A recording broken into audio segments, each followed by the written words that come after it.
Eu combinei contigo antes aqui do programa da gente fazer um programa pra galera entender, principalmente como funciona o nosso judiciário, porque quem vê de fora fala, a primeira turma disse isso, segunda turma, tem votação, eles são ministros, eles são juízes, tem presidente do judiciário. Então, antes de mais nada... Eu não sei se são deuses, se são loucos, se são feiticeiros. Eram deuses os astronautas.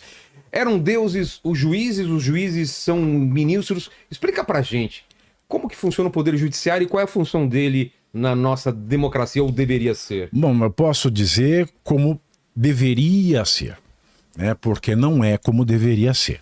Como é que deveria ser? Deveria ser como o escrito está na Constituição. Ah.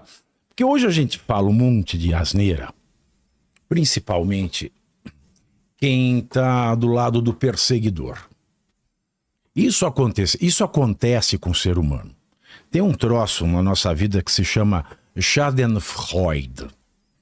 A psiquiatria forense alemã fez um estudo, isso já faz uns 15 anos, que ela pegou torcedores fanáticos de futebol e ela colocou eletrodos para medir as reações biológicas corporais durante o jogo. E foi uma pesquisa extensa, com muita gente envolvida. O resultado é o seguinte, encurtando a história. O ser humano, ele se excita mais de felicidade, ele tem mais reações quando ele vê o time inimigo perder do que quando ele vê o time dele ganhar. Ah, é? Exato. O prazer é maior. A Schadenfreude é alegria maldosa no alemão. Faz sentido. Eu fico feliz quando o Palmeiras perde, realmente. E o que exato, eu vi um comentário seu no X, agora no Xvideos, quando eu tava vindo pra cá. Xvideos? No X do antigo Twitter. Ah, o X. O sujeito aí falou assim, não sei o que, São Paulo, e o Palmeiras contratou não sei quem. Aí você falou assim, mas já não tem Mundial. Exato. Agora eu quero te dar um argumento. Porque acabou essa história do Palmeiras não ter Mundial. Por quê? Porque a FIFA, quando ela criou esse campeonato, ela cancelou o título. Os outros agora vão ser intercontinentais. Exato, não tem mais o título mundial. Foi cancelado, anulado. O único que tem é o Chelsea. Eu não sei, eu não entendo, eu só sei do passado. É o que ganhou agora. Eu ando olhando para trás. Bom, mas como deveria ser... como está escrito na Constituição. Vamos lá. Uma das bobagens que a gente fala muito, e volto no ponto onde eu estava, hoje a gente vê muita gente que não gosta do Bolsonaro empunhando porque eles usam a palavra com a mão e não com a cabeça. A palavra democracia, a palavra Estado de Direito, soberania, a palavra golpe. E agora a moda da vez é soberania. Pois é. Soberania. Bom, para a gente entender como deveria acontecer com o judiciário... Só um minutinho. Pois não, pode falar. Deixa o pessoal perguntar, que tá perguntando se ele é ativo ou passivo. Bloqueia esse cara. Vou bloquear, pode deixar. Não. Pera, se tiver mais de 22, você pede e-mail com nudes. Tá? É o RSS. É verdade. Mas também é aquela coisa, não pode ser trubufu, que eu sou uma pessoa de bom gosto. Tá certo. Vamos lá. Essas palavras, primeiro a gente precisa saber o que é o Estado. O que é o Estado? O Estado é a noção, é um nome técnico que se dá para um país, para uma nação que é soberana.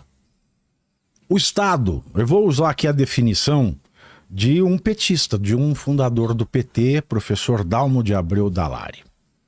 É o homem que nos legou esse atropelo de fenemê, de conhecimento raso, quase nulo, chamado Ricardo Lewandowski. Dalmo de Abreu Dallari era um intelectual, ele conceitua o Estado da seguinte maneira. O que é Estado?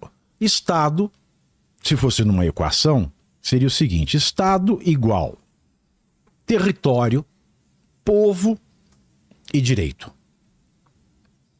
Um Estado é Estado quando, em um determinado território que você demarca na face da terra, geograficamente, existe um povo, e a noção de povo, ela é mais compreensível quando a gente pensa nos Estados-nações europeus, né? Quando começou a questão da soberania dos estados, com o rompimento dos impérios, do Império Romano, Império Sacro Romano Germânico, que é um estado sem influência de alguém maior. O soberano daquele território, que tem aquele povo, ele que dita, que dá a palavra final. O povo, geralmente, ele compartilha de uma cultura comum. Sim. É a língua, o idioma é o principal. Idioma, hábitos, culinária. É quando a gente era criança, é que hoje não tem mais isso. Mas quando a gente era criança, a gente ia fazer festa da Holanda. Aparecia as mocinhas lá de tamanco. A festa do japonês. A gente passava guache amarelo na cara, punha kimono. Né? Festa do italiano. Fica todo mundo falando alto e se xingando. Então, cada assim, né? Festa da portuguesa. Aí vai umas mulheres com pelo no sovaco, bigode, rodando igual pombagira, né? Lusitana roda. Vira. Então, assim, tem essas que hoje se chama preconceito. Não, xenofobia é o nome, né? É o preconceito contra as características, etc. Essa bobajada da cultura woke que acabou com tudo, acabou com as identidades nacionais. Mas o povo tem disso.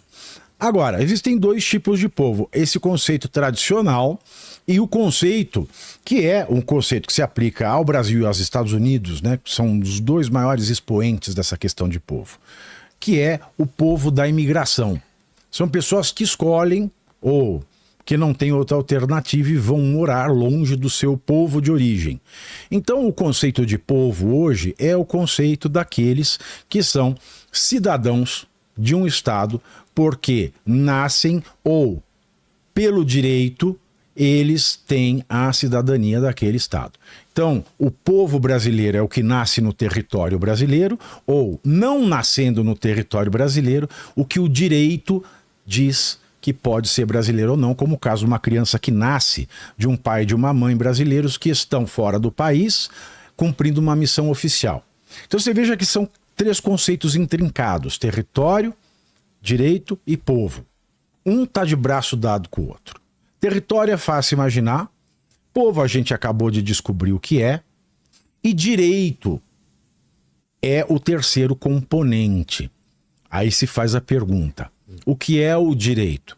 O direito é a ordem legal, que é o que coloca ordem e tenta dar harmonia na vida de um país. Se a gente for pensar em ordem social, o Brasil nunca teve direito. Mas no campo abstrato, né, em tese, o direito é a ordem jurídica, é o ordenamento jurídico. E o ordenamento jurídico ele tem uma peça principal chamada Constituição. O direito, portanto, ele é uma coisa escrita no nosso país que tem tradição romana. A Constituição é uma coisa recente, ela sempre teve atrelada a um Estado, a um país ou não? Começou no século XVIII, XIX, a onda do constitucionalismo. Tá.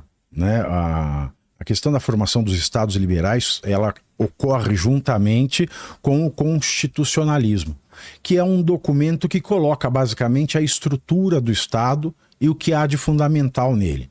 Geralmente as constituições são curtas. A do Brasil é que esta estrovenga... Fala que a Constituição dos Estados Unidos é super curta. Enxuta. Tem que ser, né? O povo conhece a Constituição, tem quase 300 anos, foi emendada 20 vezes. Só? Se a gente contar com as emendas transitórias no Brasil, ela não tem 40 anos e já foi emendada a quase 200. É uma palhaçada, né? Então já começou tudo errado aqui. Mas bem ou mal é a Constituição que dita, dá o tom do direito. Pavinato, mas tem lei de 1950 que vale, o Código Penal é de 40 e pouco e vale. Acontece o seguinte, nem tudo que já existia na legislação é de se jogar fora. Porque as leis podem ser recepcionadas ou não pela Constituição. O Código Penal, por exemplo, ele foi recepcionado porque ele não tem nada que seja frontalmente contrário ao texto da Constituição. Então você aproveita aquelas leis que já existiam quando ela não confronta o texto constitucional. E quem decide isso é o Supremo Tribunal Federal. Supremo Tribunal Federal. Bom, Supremo Tribunal Federal não é o direito. Ele em tese, é o guardião da Constituição. E o guardião não se confunde com a coisa guardada. Se ele é o guardião da lei maior, se ele é o guardião da primeira peça fundamental, da pedra de toque do direito, ele não é o direito. Então, quando a gente fala em Estado, nós precisamos pensar em território, o que é fácil. Tá. Povo, o que é fácil. E direito, que também não é difícil. Não deveria ser. Não é difícil. O judiciário, o que é? A presidência, o que é? O legislativo, o que é? São instituições. Ok. São instituições que só existem porque nasceram de uma instituição anterior. Essa instituição primeira que cria as outras instituições é o direito. O direito é a primeira das instituições. É ele que diz quem pode ocupar os cargos dos poderes, quais são os poderes, em quais hipóteses eles devem ocupar esses cargos e em quais hipóteses eles devem ser jogados para fora desses cargos.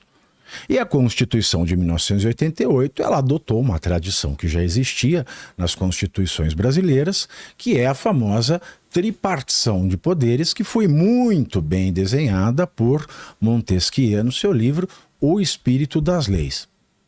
Ele diz do executivo, ele diz do legislativo e ele diz do judiciário. E ele fala de 3 poderes autônomos, não independentes. Qual a diferença? Autônomos. Independente é que você não depende. Autônomo, você tem interdependência, mas tem autonomia de ação. Quando o Alexandre de Moraes, portanto, fica falando as besteiras que ele fala, porque é um crime o que ele faz. Se ele diz que a desinformação é um crime, ele mesmo comete crimes quando ele tenta alardear a independência do STF, a independência do judiciário.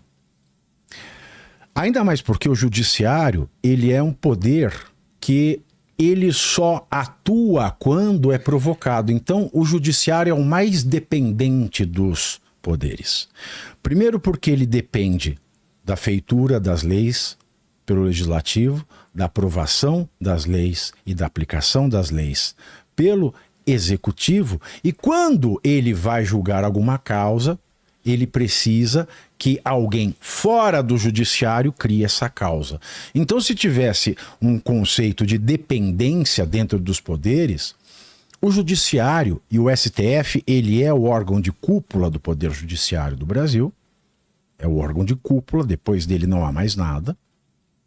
Ele é o mais dependente dos poderes. Então, os poderes são autônomos. Autônomos. Um não diz para o outro como trabalhar. Um não diz para o outro como decidir. Mas todos, é claro, dependem da ordem constitucional e dependem dos movimentos dos outros poderes. Não há ministro do STF sem nomeação pelo presidente e sem aprovação pela sabatina. O STF não pode julgar se o Congresso não faz leis. E se o Congresso altera a Constituição, ele deve obrigatoriamente observar aquela mudança que foi feita no texto constitucional. Portanto, o Estado está no direito, que é um ente imaterial, que é um ente metafísico.